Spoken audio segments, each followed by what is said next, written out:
कांग्रेस पर फिर बरसे प्रधानमंत्री मोदी, अलीगढ़ में दोहराया मंगलसूत्र वाला बयान। चुनाव आयोग से शिकायत करेगी कांग्रेस। पीएम के बयान पर जारी घमासान के बीच छत्तीसगढ़ के कांकेर में अमित शाह का बड़ा बयान। कहा, सबकी संपत्ति का सर्वे करने वाली बात पर कांग्रेस को लगी मिर्ची। पीएम के बयान पर कांग्रेस ने दी चुनौती। प्रमोद तिवारी ने कहा, घोषणा पत्र में वो लाइन दिखाएं पीएम जिसमें सब कुछ मुस्लिमों को देने का है जिक्र। राजस्थान के पूर्व सीएम अशोक गहलोत का बीजेपी पर तंज। कहा, पहले चरण के मतदान के बाद 400 पार नारा निकलना हुआ बंद। एबीपी न्यूज की खबर पर मुहर। कन्नौज लोकसभा सीट से अखिलेश यादव नहीं लड़ेंगे चुनाव। तेज प्रताप यादव को समाजवादी पार्टी ने प्रत्याशी घोषित किया। दिल्ली के कांग्रेस दफ्तर के बाहरी उम्मीदवारों को लेकर पार्टी कार्यकर्ताओं ने जताया विरोध। कन्हैया कुमार और उदित राज की उम्मीदवारी पर उठाए सवाल। अनंतनाग जिले के बिजबेहरा में पीडीपी प्रमुख महबूबा मुफ्ती ने किया रोड शो। चुनावी कैंपेन में जुटी महबूबा मुफ्ती ने कहा, यह लड़ाई पीडीपी और नेशनल कॉन्फ्रेंस की नहीं, कश्मीर की आवाज की लड़ाई है। बेटे वैभव गहलोत के लिए चुनाव प्रचार में जुटे पूर्व सीएम अशोक गहलोत। जालौर में वैभव गहलोत के समर्थन में चलाया जनसंपर्क अभियान। लोगों से की वोट अपील।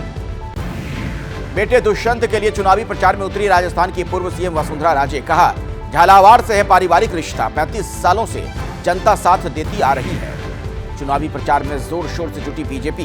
बेंगलुरु में बीजेपी के तमिलनाडु प्रदेश अध्यक्ष के अन्नामलाई ने किया रोड शो। लोगों की भीड़ जुटी।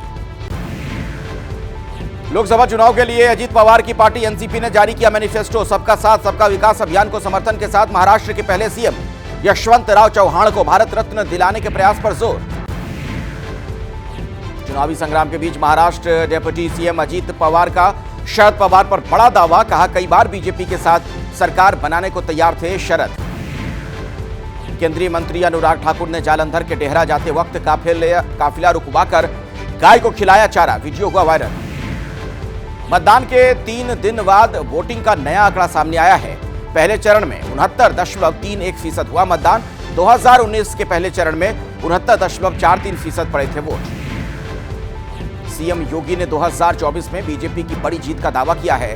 उन्होंने कहा कि 2024 में बहुमत से फिर सत्ता में आएगी बीजेपी। पीएम मोदी के साथ भारी जन समर्थन। कर्नाटक के कलबुर्गी में बीजेपी का विरोध प्रदर्शन। हुबली मर्डर के विरोध में सड़क पर उतरे बीजेपी के कार्यकर्ता। कर्नाटक सरकार के खिलाफ खोला मोर्चा। हुबली हत्याकांड पर बोले कर्नाटक के उप मुख्यमंत्री। कहा, कर्नाटक सरकार अपने तरीके से काम कर रही है। बीजेपी सीबीआई को केस सौंपने की मांग कर रही है।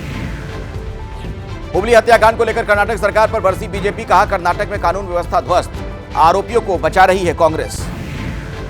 रविवार को बीजेपी अध्यक्ष जेपी नड्डा ने की थी नेहा के परिजनों से मुलाकात। कहा, परिवार चाहता है सीबीआई करे हत्या मामले की जांच। याचिकाकर्ता को सीएम केजरीवाल के लिए राहत मांगना पड़ा भारी। दिल्ली हाईकोर्ट ने याचिका खारिज करने के साथ 75,000 का लगाया जुर्माना। सीएम के बचे हुए कार्यकाल तक विशेष अंतरिम जमानत की मांग की थी। कलकत्ता हाईकोर्ट से पश्चिम बंगाल सरकार को बड़ा झटका। हाईकोर्ट ने स्कूल नौकरी घोटाले मामले में शिक्षकों की भर्ती रद्द कर दी। 6 हफ्ते तक वेतन लौटाने का आदेश भी दिया।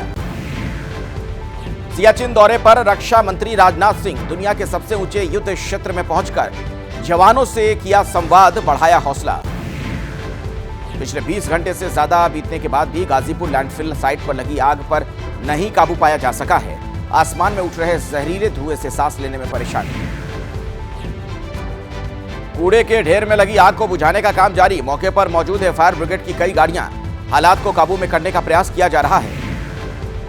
कूड़े के पहाड़ पर लगी आग के बाद लैंडफिल साइट पर पहुंचे दिल्ली बीजेपी के अध्यक्ष वीरेंद्र सचदेवा। कहा, केजरीवाल ने पहाड़ खत्म करने का वादा नहीं निभाया। गाजीपुर लैंडफिल साइट का दौरा करने पहुंची दिल्ली की मेयर शैली ओबरॉय। कहा, यह वक्त राजनीति करने का नहीं, अधिकारियों को दिए दिशा निर्देश। गाजीपुर लैंडफिल साइट पर आग के लिए बीजेपी ने दिल्ली सरकार को ठहराया जिम्मेदार। कहा, सरकार ने की लापरवाही। कूड़े के ढेर को सिर्फ एमसीडी चुनाव के लिए बनाया था मुद्दा। राजस्थान के झुंझुनू में बिल्डिंग में लगी भीषण आग। आगजनी के बाद अफरा तफरी का माहौल। आग से हुआ भारी नुकसान।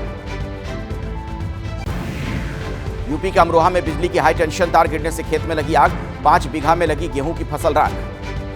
पंजाब के मुक्तसर साहिब में गेहूं की खड़ी फसल में आग लगने से करीब 70 एकड़ गेहूं की फसल जलकर राख हो गई। कड़ी मशक्कत के बाद आग पर काबू पाया जा सका है। जम्मू कश्मीर के एक्शन में एनआईए आतंकी गतिविधियों से जुड़े मामलों में श्रीनगर में 9 ठिकानों पर एनआईए टीम का छापा। सीआरपीएफ और पुलिस छापेमारी में जुटी। दिल्ली सरकार की मंत्री आतिशी ने लगाए बड़े आरोप, कहा ईडी और तिहाड़ जेल प्रशासन ने बोला झूठ, केजरीवाल को एम्स में दिखाने को बताया गलत, एमबीबीएस डॉक्टर ने नहीं बनाया डाइट चार्ट। यूपी के प्रयागराज में थर्ड जेंडर ने निकाली मतदान को लेकर जागरूकता रैली, लोकतंत्र के प्रति जिम्मेदारी को लेकर चलाया अभियान।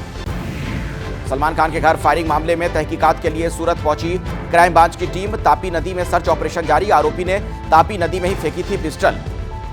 अयोध्या में रामलला के दर्शन के लिए पहुंचे एनआरआई, अलग अलग देशों से भगवान राम के लिए दर्शन के लिए एनआरआई भक्त आ रहे हैं, हर रोज बढ़ रहा है भक्तों का आंकड़ा।